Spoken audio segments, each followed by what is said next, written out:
দাঁড়াতে পেরেছি। আমি বলেছিলাম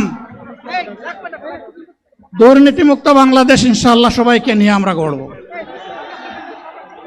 আমরা কথা দিচ্ছি বাংলাদেশ জামাত ইসলামী যদি আল্লাহ তাআলার মেহেরবানি এবং সরকার জনগণের ভালোবাসা নিয়ে সরকার গঠন করে, তাহলে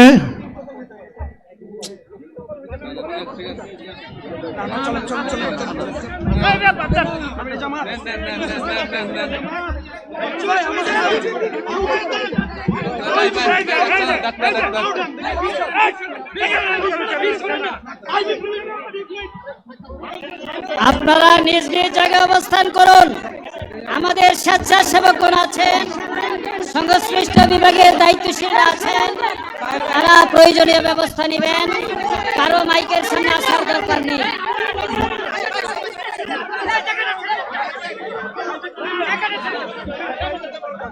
আপনারা অবস্থান করুন নিজ নিজ জায়গায়।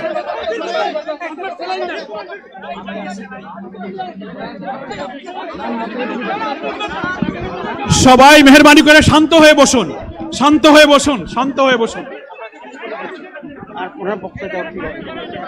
বক্তব্য পড়ে ফেলেন আপনি। আপনারা সকলে আমিরে জামাত একটুখানি অসুস্থ হয়েছেন, গরমের কারণে হয়েছে, কিন্তু উনি বারবারই চেষ্টা করছিলেন বক্তব্য দেওয়ার জন্য। ডাক্তাররা বলছেন ওনার আর বক্তব্য রাখা ঠিক হবে না। ওনার যে বক্তৃতা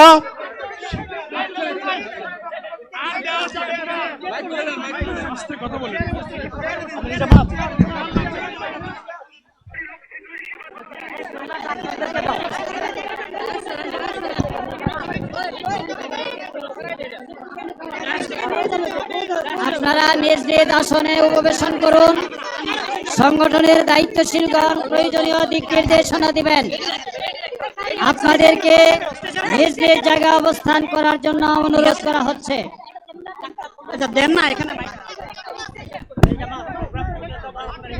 আপনাদের এই ড্রোনগুলো আলহামদুলিল্লাহ আলহামদুলিল্লাহ। আরে আল্লাহ যত সময় হায়াত দিয়েছেন, আল্লাহ যত সময় হায়াত দিয়েছেন তত সময় মানুষের জন্য লড়াই করবো ইনশাআল্লাহ। এ লড়াই বন্ধ হবে না। বাংলার মানুষের মুক্তি অর্জন হওয়া পর্যন্ত আমাদের লড়াই অব্যাহত থাকবে। বলছিলাম জামাতে ইসলামী যদি আল্লাহর ইচ্ছা এবং জনগণের ভালোবাসায় বাংলাদেশের মানুষের সেবা করার সুযোগ পায়, তাহলে মালিক হবে না, সেবক হবে ইনশাআল্লাহ। আজ আমি ঘোষণা দিচ্ছি, লক্ষ জনতাকে সাথে নিয়ে বাংলাদেশ জামাতে ইসলামী থেকে যারা আগামীতে সংসদ সদস্য হিসাবে নির্বাচিত হবেন, আরে আপনারা কথা বন্ধ করেন, আপনারা কথা বন্ধ করেন, সবাই বসে পড়েন, সবাই বসেন, বসেন, কেউ দাঁড়াবেন না, সবাই বসেন। যদি আল্লাহর ইচ্ছায় জনগণের ভালোবাসায় বাংলাদেশ জামাতে ইসলামী থেকে সংসদ সদস্যরা নির্বাচিত হয়ে সরকার গঠন করেন, তাহলে কোনো এমপি, কোনো মন্ত্রী আগামীতে সরকার কিন্তু প্লট গ্রহণ করবে না। কোনো এমপি এবং কোনো মন্ত্রী ট্যাক্সবিহীন কোনো গাড়ি চড়বে না। কোনো এমপি এবং কোনো মন্ত্রী তার নিজের হাতে কোনো টাকা চালাচালি করবে না।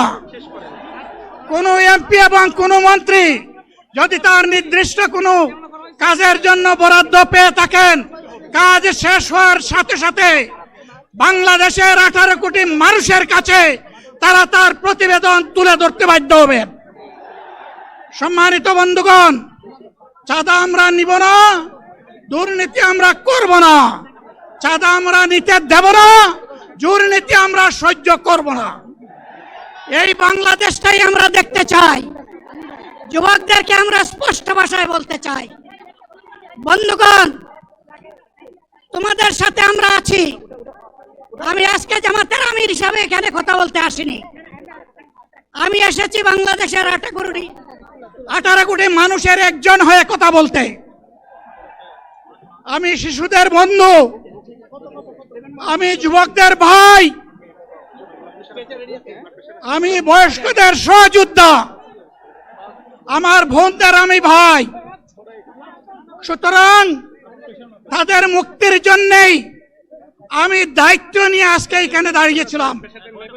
আল্লাহর ইচ্ছা শরীর আমাকে সাময়িকভাবে সহযোগিতা করে নাই, এটাও আল্লাহর ইচ্ছা যে এখন আল্লাহ আমাকে কথা বলার সুযোগ দিচ্ছেন। আমি বলতে চাই, বাংলাদেশের নির্দিষ্ট কোন শ্রেণীর মুক্তির জন্য আমাদের এই লড়াই নয়। রাস্তার একজন পরিচ্ছন্নতা কর্মী, চা বাগানের একজন শ্রমিক, রক্ত পানি করে ঘাম জড়ানো আমার একজন রিক্সা চালক ভাই মাঠে ময়দানে বাংলাদেশের মানুষের মুখে যারা এক মুঠো ভাত তুলে দিতে চায়, আমার সেই কৃষক বন্ধুটি, আমি তাদের হয়ে আজকে এখানে কথা বলতে এসেছি। আমি কোনো অভিজাত শ্রেণীর হয়ে এখানে কথা বলতে আসিনি। আল্লাহ তাআলার অশেষ মেহেরবানি, আজীবন সকল রক্ত চক্ষুকে উপেক্ষা করেছি, জেল জুলুমের পরোয়া করি নাই। আমার আফসোস, 24 সালে জাতিকে মুক্তি দিতে গিয়ে যারা জীবন দিয়ে শহীদ হলো, আমি তাদের একজন হতে পারলাম না। আপনাদের কাছে দোয়া চাই, ইনসাফের ভিত্তিতে একটি দেশ গড়ে তোলার জন্য আগামীতে যে লড়াই হবে, আমার আল্লাহ যেন সেই লড়াইয়ে আমাকে একজন শহীদ হিসাবে কবুল করেন।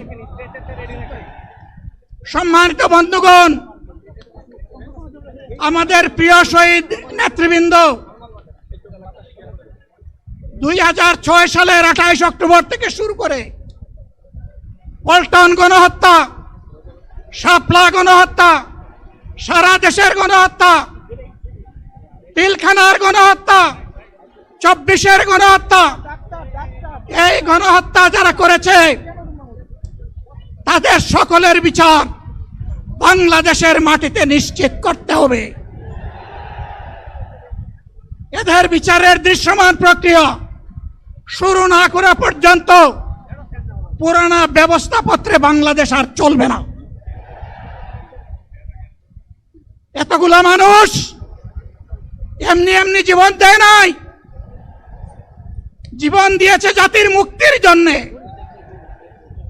যদি বস্তাপোতা পুরানা সবকিছুই টিকে থাকবে, তাহলে কেন তারা জীবন দিয়েছিল? যারা ওই বস্তাপচা ব্যবস্থাপনায় বাংলাদেশকে আবার গড়তে চান, তাদেরকে আমরা বলি, জুলাই যুদ্ধ করে যারা জীবন দিয়েছে, আগে তাদের জীবনটা ফেরত এনে দেন। যদি শক্তি থাকে ফেরত এনে দেন। আপনারা পারবেন না, যেহেতু পারবেন না, কাজেই নতুন ব্যবস্থায় নতুন বাংলাদেশ গড়ে তোলা হবে ইনশাআল্লাহ। শিশু, কিশোর, যুবক, মা, বোন, শ্রমিক, ছাত্র জনতা, ব্যবসায়ী, সবাইকে যেই দেশ, যেই সংবিধান, যেই রাষ্ট্র নিরাপত্তা দিতে পারবে, সেই নতুন বাংলাদেশ আমরা গড়ে তুলতে চাই। ভাইয়েরা, আমাকে সবাই চাপ দিচ্ছে, কেউ বলে ভাই শেষ করেন, কেউ বলে চাচা শেষ করেন। আমি তাদেরকে নিশ্চয়তা দিয়ে বলছি, আমার মৌত আমার আল্লাহ নির্ধারিত সময় থেকে 1 সেকেন্ড আগে হবে না, এবং হায়াত যা দিয়েছেন তার 1 সেকেন্ড আগেও আমি যাব না। অতএব মহান আল্লাহর কাছে আবারও তৌফিক চাই। আপনাদের কাছে যে কষ্ট হয়েছে, আপনারা, আমি তো এখানে শান্তিতে বসাছিলাম আর চতুর্দিকে শুধু দৃষ্টি বুলাচ্ছিলাম, কি কষ্ট হচ্ছে আমার ভাইদের। প্রিয় ভাইরা, এই কষ্ট আল্লাহর জন্য। এই কষ্ট কার জন্য? ইনশাআল্লাহ আল্লাহ তাআলা আপনাদেরকে তার উপযুক্ত যাজা দুনিয়া দিবেন, আখিরাতে দিবেন। আপনাদের এই ত্যাগের বিনিময়ে নতুন বাংলাদেশ আমরা পেয়ে যাব। আসুন সেই নতুন বাংলাদেশের জন্য একবার স্লোগান দিয়ে শেষ করি, নারায়ে তাকবীর। আসসালামু আলাইকুম ওয়া রাহমাতুল্লাহ।